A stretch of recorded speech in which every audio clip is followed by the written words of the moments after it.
आगे बढ़ते हैं और देखिए अब बात करेंगे मोदी का मिशन 405 की। क्या है ये, समझिए आप। गुजरात तैयार है।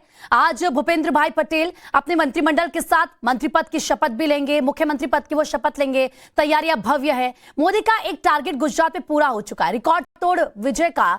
तो क्या गुजरात का गणित 2024 के महासंग्राम में मोदी के मिशन का रिफ्लेक्शन है? लगता तो ऐसा ही है। गुजरात में 50% से ज्यादा वोट हासिल कर नरेंद्र ने, दरअसल ये समझ लीजिए कि नरेंद्र को ही चैलेंज कर दिया। ऐसा हम क्यों कह रहे हैं? क्योंकि 2024 की समर को लेकर कहा यह जा रहा है कि 22 तो झांकी है, 24 में मोदी की दमदार स्ट्राइक बाकी है। तो क्या मोदी का मिशन 405 शुरू हो चुका है?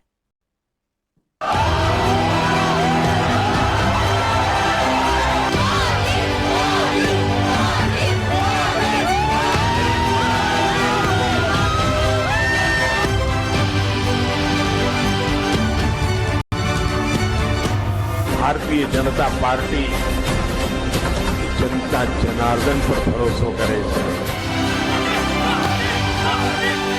जो जीत से भी बड़ा है, जिसे विकास मंथ पर मोदी ने गढ़ा है। आ गुजरात, जरा बे हाथ ऊपर करीने મને आवाज જોઈએ। आ गुजरात, आ गुजरात, जो वाइब्रेंट है और रिकॉर्ड विजय पर खड़ा है। जो सांस्कृतिक राष्ट्रवाद की जीवंत प्रयोगशाला है। वहां एक बार फिर कुछ बड़ा होने वाला है। ये है गुजरात। तो हम इस वक्त मौजूद हैं गुजरात विधानसभा के कैंपस में, जहां पर एक बार फिर से भूपेंद्र पटेल और उनके मंत्री शपथ लेने वाले हैं। और हम जहां पर मौजूद हैं ये हेलीपैड ग्राउंड कहलाता है। इसे चारों तरफ से सजाया जा रहा है। आप सामने की तरफ देख सकते हैं कि किस तरीके से यहां पर जो है अलग अलग लोगों के बैठने की व्यवस्था की गई है। सामने की तरफ तकरीबन जो 156 विधायक हैं वो भी यहां पर बैठेंगे। जो मंत्री बनने वाले हैं वो इस मंच पर, जहां पर हम इस वक्त मौजूद हैं, वहां पर बैठने वाले हैं। सामने की तरफ आप देख सकते हैं कि लगभग 20,000 लोगों के बैठने की यहां पर व्यवस्था की गई है। रण खत्म हो चुका है, पर उल्लास बाकी है, उत्साह बाकी है, ऊर्जा प्रवाह चरम पर है। यही तो गुजरात है, यही राष्ट्र की गुजराती संस्कृति का नाम है। 2014 के बाद नए हिंदुस्तान में नव राष्ट्रवाद का अध्याय अगर और प्रखर हुआ तो इसमें सबसे बड़ी भूमिका थी मोदी के गुजरात मॉडल की। और 2022 में इसी मॉडल को एक बार फिर गुजरातियों ने चुना 156 के रिकॉर्ड धार पर। गुजरात के इस चुनाव में भाजपा का आह्वान था विकसित गुजरात से विकसित भारत का निर्माण। गुजरात के नतीजों ने सिद्ध किया है कि सामान्य मानवी में विकसित भारत के लिए कितनी प्रबल आकांक्षा है। संदेश साफ है, जब देश के सामने कोई चुनौती होती है तो देश की जनता का भरोसा भाजपा पर होता है। तो क्या पीएम मोदी ने गुजरात के परिणामों से आगे अब 2024 के महासंग्राम का एजेंडा तय कर दिया है? क्या 2024 का महासमर गुजरात के जनादेश और उसकी अपेक्षाओं की कसौटी पर ही कसा जाएगा? ऐसा कहने के पीछे वजह है, इसे समझिए जरा कि इस साल यानी 2022 में हुए चुनाव में उत्तर प्रदेश और गुजरात के चुनाव परिणाम दीगर है। एक सूबे में मोदी का लोकसभा क्षेत्र आता है तो दूसरा सूबा मोदी का गृह राज्य है। उत्तर प्रदेश में बीजेपी को Modi Yogi model of governance पर 273 सीटें मिली और वोट शेयर भी 41% से ज्यादा का रहा था। इसी तरह गुजरात में Narendra Bhupendra model of governance को रिकॉर्ड 156 सीटें हासिल हुई 53% के बम्पर वोट शेयर के साथ। गुजरात में भगवा लहरा है। आप क्या कहना चाहेंगे, किस तरीके से इस जीत को देखते हैं? मतलब इतनी बड़ी जीत, मोदी मय हो गया, सब कुछ भगवामय हो गया। ये हमारे जो कार्यकर्ता है उन्होंने जो अंडरग्राउंड जितना मेहनत किया है, घर घर जाके भगवा लहरा है, घर घर जाके मेहनत किया है, ये उसका नतीजा है। हमको तो मोदी जी चाहिए, जब तक जिंदा रहे तब तक मोदी जी। मोदी जी सबसे बड़े नेता, सबसे बड़े नेता, गुजरात के सबसे बड़े नेता, सबसे बड़े नेता। मोदी का विकास धर्म ही राजधर्म है और जो राजधर्म है वो राष्ट्र संकल्प है। पीएम मोदी इसे अपने संवादों के जरिए देश की जनता को बताने और समझाने में सफल रहे। हम राष्ट्र निर्माण के व्यापक मिशन के लिए निकले हुए लोग हैं।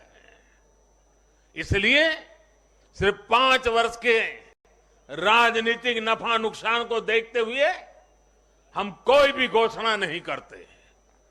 हमारी हर घोषणा के पीछे एक दूरगामी लक्ष्य होता है, एक रोड मैप होता है।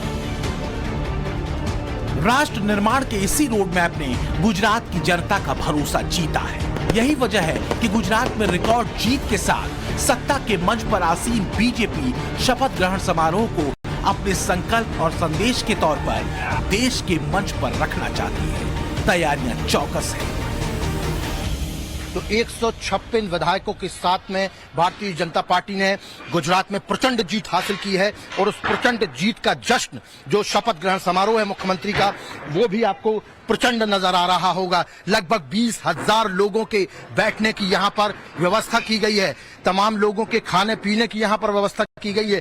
पीछे की तरफ जो है तमाम कैबिन्स बनाए गए हैं जिसमें कि वीवीआईपीज़ के लिए हर प्रकार की सुविधाएं दी गई हैं। तो यहाँ पर जो भी अब आने वाला है इस बड़े और भव्य मेगा जो समारोह होगा शपथ ग्रहण, उसका साक्षी बनने के लिए उन्हें यहाँ पर एक बहुत बड़ी झलक देखने को मिलेगी।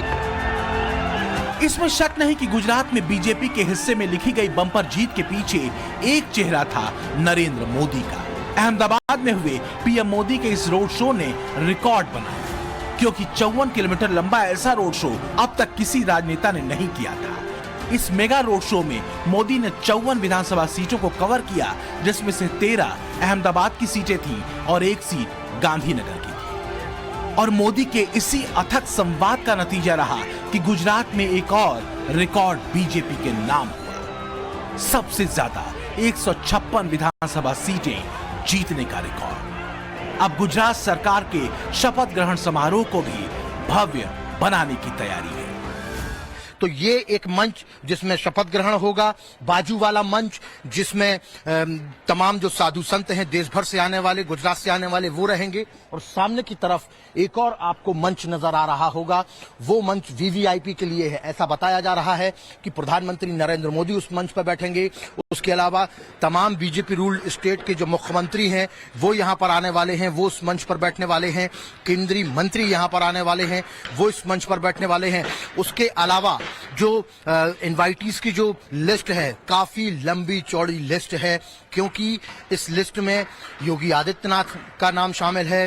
उसके अलावा यहाँ पर जो प्रचार करने के लिए जितने भी स्टार प्रचारक आए हुए थे गुजरात में, चाहे वो हेमंत विश्व शर्मा हो, उनका भी नाम इसमें शामिल है। उसके अलावा योगी आदित्यनाथ, शिवराज सिंह चौहान, आपके हरियाणा के मुख्यमंत्री, उनका नाम शामिल है। उसके अलावा जो और बीजेपी रूल्ड स्टेट के जो मुख्यमंत्री हैं वो यहाँ पर आएंगे। सांसद यहाँ पर आएंगे, तकरीबन 200 से 250 सांसद यहाँ पर आने वाले, क्योंकि सभी लोगों को यहाँ पर लगाया गया था। प्रखर राष्ट्रवाद के इसी सूत्र को साध कर 2014 के समर में कूदे थे मोदी। हाथ में वाइब्रेंट गुजरात का मॉडल था, जुबान पर नए भारत को गढ़ने के सपने का रोड मैप और हिंदुत्व का वो गाढ़ा एजेंडा जिसे विपक्ष के कथित सेकुलरिज्म को मात देने के लिए वर्चुअली साथ रखा गया था। राष्ट्रवाद, विकासवाद और हिंदुत्व की लकीर पर कसी मोदी की राजनीति ने देश के भीतर एक व्यापक लहर उठा दी, राष्ट्र गौरव की, और इसने हर किसी को अपने असर में लिया। दुनिया के मंच पर अपनी छाप छोड़ने वाले मोदी का करिश्मा देश के भीतर वैसे ही बरकरार है। इसका अंदाजा इसी साल हुए यूपी चुनाव परिणामों में भी देखने को मिल चुका है। देश की राजनीति में मोदी ब्रांड सियासत का असर ये हुआ कि तुष्टीकरण कार्ड खत्म हो गया, वोट बैंक की सियासत खत्म हो गई, जातीय राजनीति खत्म हो गई और सांस्कृतिक राष्ट्रवाद का उदय हुआ। इसमें शक नहीं कि इसी लाइन पर मोदी ने 2024 के महासंग्राम का लक्ष्य तय कर दिया है। चुनाव दर चुनाव जिस तरह से मोदी मैजिक का असर बरकरार है, वो ये इशारा कर रहा है कि देश का मोदी पर भरोसा और मजबूत हो रहा है। तो क्या 2024 में नरेंद्र दामोदर दास मोदी एक बार फिर अपने ही रिकॉर्ड को तोड़ेंगे? क्योंकि मोदी जो भी करते हैं वो रिकॉर्ड बनता है। कम से कम गुजरात तो यही कह रहा है। गुजरात का चुनाव हो गया है और हमने देखा कि किस तरीके से भारतीय जनता पार्टी की 156 सीटें जो हैं वो आ चुकी हैं। और हम इस वक्त ऐसे इलाके में मौजूद हैं जो मुस्लिम बहुल इलाका है। और सबसे बड़ी बात यह है कि इस पूरे इलाके में जहां जहां भी असदुद्दीन ओवैसी गए और जहां जहां जाकर उन्होंने प्रचार किया, वहां वहां उनकी और उनकी पार्टी का पूरा बंटा झाड़ हो गया। मतलब जो लोग थे उन्होंने विकास की राजनीति को चुना और जो भड़काऊ भाईजान थे उनके जो भड़काऊ भाषण थे उसका कुछ हो नहीं पाया। ये बताइए कि आप लोगों को लाभ मिला, लेकिन वो भड़काते थे कि नहीं भड़काते थे? वो भड़काते थे, लेकिन वहाँ पे तुष्टीकरण की राजनीति करते थे। जी करते थे, बिल्कुल करते थे वो। और उससे मुस्लिम भी नाराज थे उस बात जी, उनसे नाराज थे। आपका नाम? शोएब शेख। शोएब शेख जी, ये बताइए कि जिस तरीके से भड़काऊ भाईजान ओवैसी साहब यहाँ आते हैं, भड़काते हैं लोगों को, सब कुछ किया उन्होंने, आंख में आंसू लेकर आए, वास्ता दिया, लेकिन हुआ कुछ नहीं। उनकी पार्टी जीरो पे रही और मुस्लिम वोट जो है वो छटक गया। उसने विकास की राजनीति को चुना। क्या कहना चाहिए? पिछले 27 साल से भारतीय जनता पार्टी यहाँ पे अविरत विकास की राजनीति कर रही है।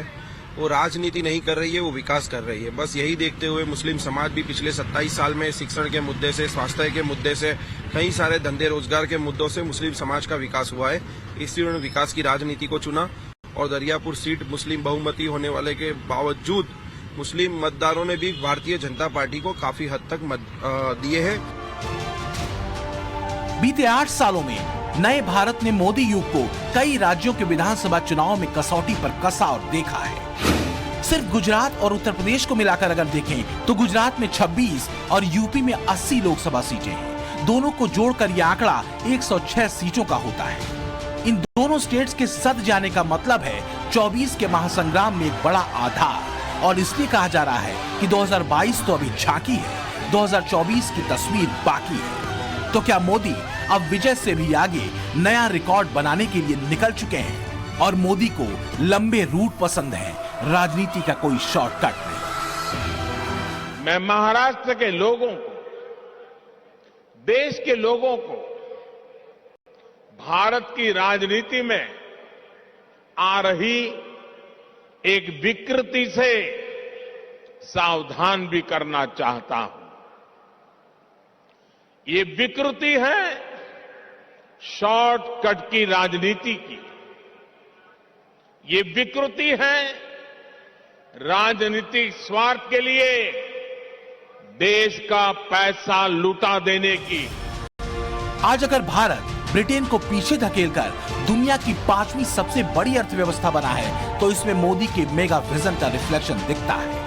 मोदी रेजिम में नया भारत जीडीपी की 6 से 6.5% ग्रोथ रेट के साथ 2029 तक विश्व की तीसरी बड़ी अर्थव्यवस्था बनने की राह पर है।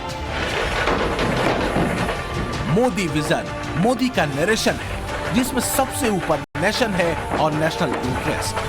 गुजरात मॉडल और गुजरातियों का लोकतांत्रिक इकबाल यह ऐलान कर चुका है कि मौजूदा दौर में ब्रांड मोदी का विकल्प मोदी ही है।